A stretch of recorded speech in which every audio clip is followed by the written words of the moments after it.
He crossed an ocean.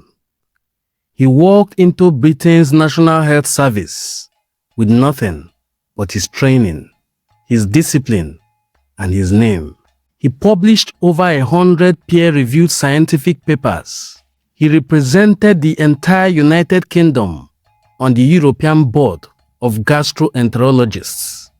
He sat in the treasury of the Royal College of Physicians, London, one of the oldest and most prestigious medical institutions on earth.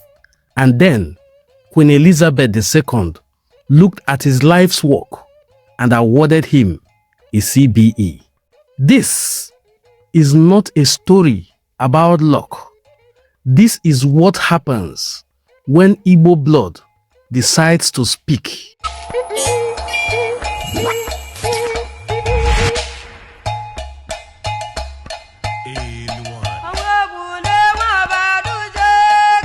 Today, we are not just celebrating a professor, we are celebrating what happens when Igbo excellence becomes a generational weapon.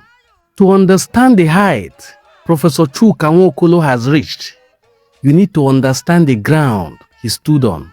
His father, Professor Nathaniel Nwokolo, was one of Nigeria's greatest medical scientists of the 20th century, a WHO advisor, a Nigerian National Merit Award laureate, a man who helped establish medical schools at Enugu and the University of Nigeria, Nsukka, a man who pioneered gastroenterology in Nigeria through a Rockefeller Foundation scholarship in the 1960s.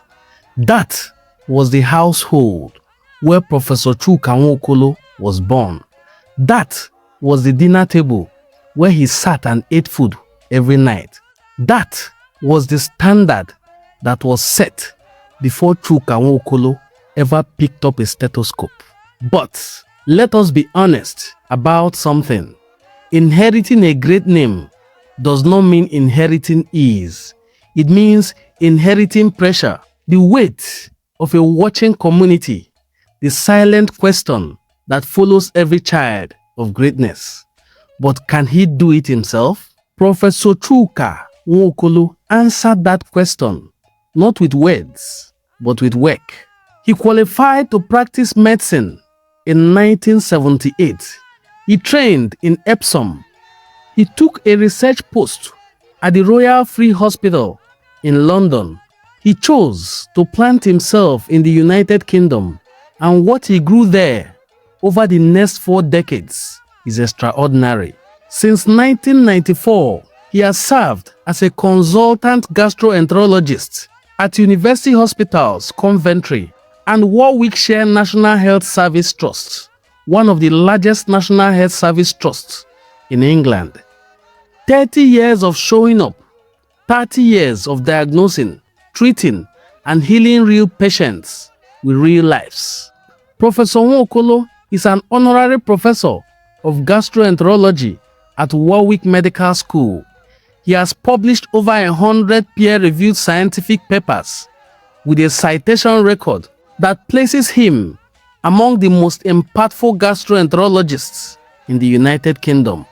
He served as the United Kingdom's representative at the European Board of Gastroenterology and Hepatology, carrying a Nigerian name into rooms where decisions about European medicine are made. He served as treasurer of the Royal College of Physicians, London, and in 2021, Queen Elizabeth II awarded him a Commander of the Most Excellent Order of the British Empire in recognition of his extraordinary services to the National Health Service and to medical research. When that honor was announced, Professor Nwokolo said, "The award isn't just for me. It is recognition for my colleagues, for trusts, and for all National Health Service staff who try to go above and beyond to support their patients." That sentence alone tells you who this man is. By the time I came out of Nigeria, I had spent some time doing a bit of private practice, and then decided to come back and do my residency in the UK. So I spent a number of years in Epsom and London and Birmingham, and then was appointed consultant in Coventry and Warwickshire. I'm just trying to remember exactly, it would have been 1994. And really, I've been there as a consultant gastroenterologist. And that was when the new Warwick University Medical School was starting up. And they had created a 4-year program, the typical UK program, and indeed the Nigerian program is about six years. But this was a new 4-year program. So I happened to be at the beginning of that process. And somewhere along the line, I was given an honorary professorship of that medical school. Subsequently, I became treasurer of the college, but there are lots of other things I've done. I've done quite a body of research, which is one of the reasons why I was given an award. It's the second half of the citation of the award. When you come to a foreign land, there's always a disadvantage. There's always a proportion of people that would make it difficult for a foreign person practicing in another country. But that aside, I mean, I think the key to it is that also coming from abroad, you have other priorities, and sometimes they're not the same as the native people. The native people have their families close by and are familiar with the system, but you come from abroad, you're not familiar with the system. You still have to send money home to support your family. So you don't have the time or the bandwidth to do a lot of other things to be able to achieve and be recommended for some of these higher awards. The Nigerian medical system is essentially borrowed from the UK system. So it wasn't totally alien to me. When I came here, I just had to basically learn pretty quickly, learn about the new drugs, learn about the new diseases. They have different disease patterns. And you know, you have to bend down and concentrate and learn about your surroundings. And it's no good wandering off and doing other things. If you want to make a success, you have to learn about the diseases in your local environment, learn the traditions, learn the way they approach things like pain and suffering and death. And that's a very important part of the bit of it that I had to learn very quickly. People sometimes speak about Igbo excellence as though it is a mystery, as though it simply happens. It does not simply happen. Look at this man and you see exactly how it is built.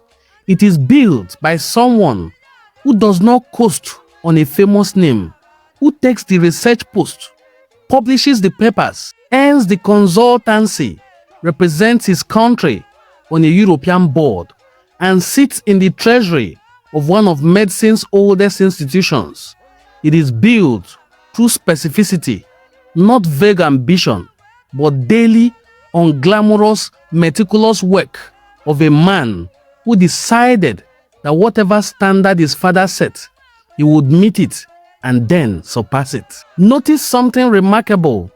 His father, Professor Chuka Nwokolo, pioneered gastroenterology in Nigeria in the 1960s through a fellowship at the University of Minnesota. His son, Professor Chuka Nwokolo, became one of Britain's leading consultant gastroenterologists in the same discipline and carried it to the highest levels of European medicine in the 21st century. Same bloodline, same specialty, 2 continents, 2 eras, one unbroken thread of Igbo excellence. That is not coincidence. That is family. That is a bloodline that decided medicine will be the language they spoke to the world. And that world has taken note and has started listening. So today at Enuani Cultural Forum, we are not simply reading out credentials from a curriculum vitae. We are celebrating a man who has spent over 30 years inside the NHS, not as a visitor, not as a temporary presence, but as a pillar, a man whose decisions and research has shaped how gastrointestinal diseases are understood and treated, a man whose name carries weight in London, in Europe, and in the global conversation about medical sciences.